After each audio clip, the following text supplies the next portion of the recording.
जाहीर सूचना पनवेल महानगरपालिकेतर्फे जाहीर सूचना।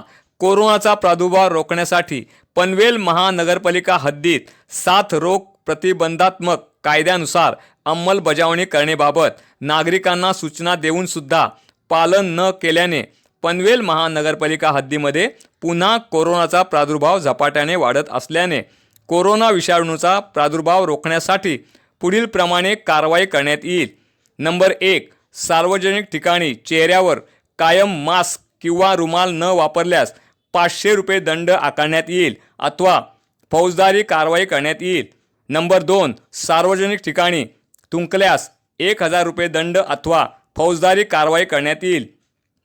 नंबर 3, सर्व दुकानदार, फळे, भाजीपाला विक्रेते, सर्व जीवनावश्यक वस्तू विक्रेते व ग्राहक यांनी सामाजिक अंतर सोशल डिस्टन्सिंग न राखल्यास प्रति व्यक्ती 200 रुपये दंड अथवा दुकानदार किंवा विक्रेते यांना 2000 रुपये दंड अथवा फौजदारी कारवाई करण्यात येईल, याची नोंद घ्यावी। तसेच नागरिकांनी अतिआवश्यक काम असल्यास घराबाहेर पडावे, अन्यथा आपल्या विरुद्ध कारवाई करण्यात येईल, याची नोंद घ्यावी।